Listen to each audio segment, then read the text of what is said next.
NKRI teman-teman semuanya, ada momen lucu tapi juga haru ketika Pak Mahfud MD berpidato sebelum menuju KPU untuk mendaftar sebagai calon presiden dan wakil presiden bersama Pak Ganjar Pranowo beserta pendukungnya.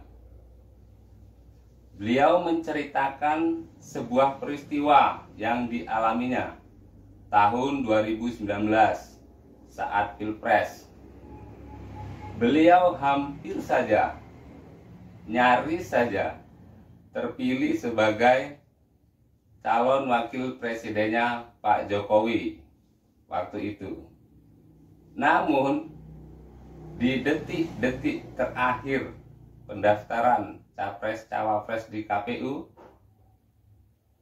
beliau gagal karena tergantikan oleh Pak Ma'ruf Amin. Dari peristiwa itu, momen haru dan momen lucunya ternyata adalah baju putih yang beliau pakai saat ini. Baju putih yang beliau pakai untuk mendaftar di KPU sekarang ini adalah baju putih yang pada waktu itu 5 tahun yang lalu dia siapkan untuk dipakai mendaftar di KPU. Ternyata terpakainya sekarang ini setelah 5 tahun penantian yang penuh kesabaran. Begini kata Pak Mahfud. Hari ini saya memakai baju putih yang 5 tahun lalu saya siapkan untuk mendaftar ke KPU. Ini dulu tidak jadi dipakai meskipun sudah jadi. Tetapi ternyata ada pesan Tuhan di baju ini. Ditunda dulu untuk dipakai ke KPU dan hari ini bisa dipakai untuk mendaftar. Ya, kemeja putih beserta peci hitam yang dikenakan Mahfud di Tugu Proklamasi ini seolah mengingatkan masyarakat Indonesia pada peristiwa 5 tahun lalu yang mungkin agak menyesakan bagi Mahfud. Pasalnya pada Pilpres 2019, Mahfud MD nyaris dipilih Jokowi untuk mendampinginya sebagai cawapres. Saat itu Mahfud MD bahkan sudah menyiapkan baju putih yang menjadi ciri khas Jokowi. Bukan hanya itu, pada hari yang sudah ditentukan untuk pengumuman cawapres, Mahfud juga hadir di sebuah restoran yang tak jauh dari lokasi pengumuman cawapres. Namun pada akhirnya saat tiba waktu pengumuman, ternyata sosok yang dipilih Presiden Jokowi sebagai cawapres adalah Ma'ruf Amin.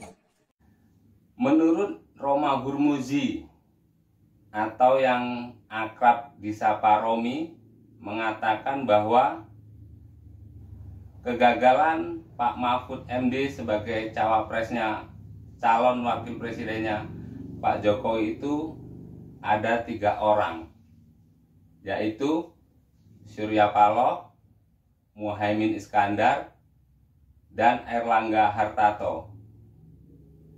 Alasan Surya Paloh menolak Pak Mahfud karena Pak Mahfud pada tahun 2014 adalah tim suksesnya Prabowo Subianto.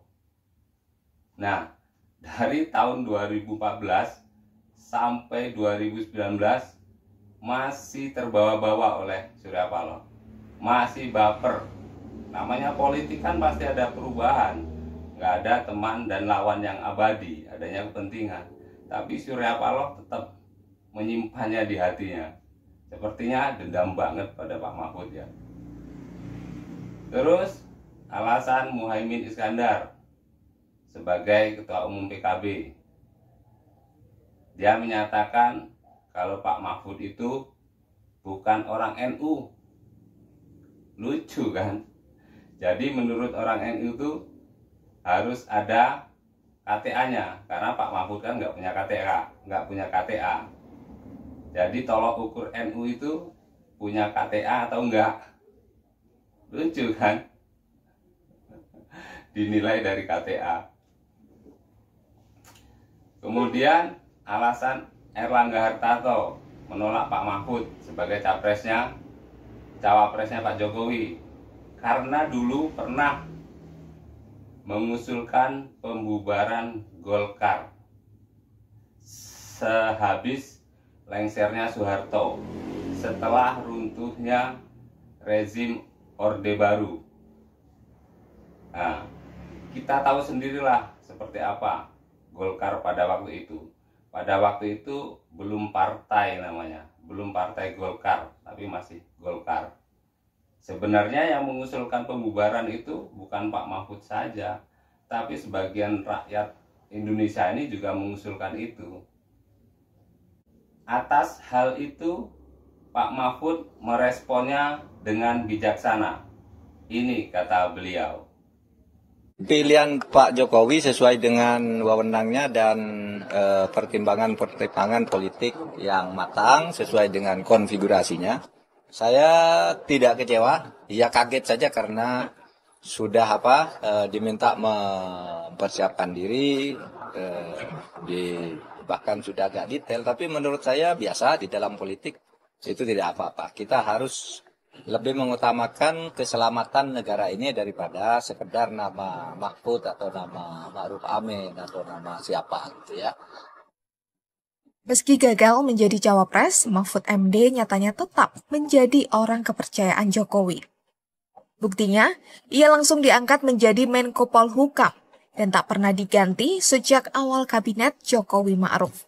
Tanya itu, sosok Mahfud juga kerap dilibatkan dalam agenda-agenda pemerintahan di era Jokowi. Kelihatannya ini benar-benar pesan Tuhan, karena para penjegal itu sekarang dihadapkan secara langsung dengan Pak Mahfud MD untuk bertarung di Pilpres 2024 mendatang. Mudah-mudahan ini isyarat untuk kemenangan Pak Mahfud MD dan Pak Ganjar Pranowo, tentu saja kemenangan seluruh rakyat Indonesia. Yang akhirnya Pak Ganjar Pranowo dan Pak Mahfud MD terpilih sebagai Presiden dan Wakil Presiden berikutnya di tahun 2024. Nah, bagaimana menurut teman-teman semuanya? Terima kasih sudah menonton. Salam NKRI. Hurrah!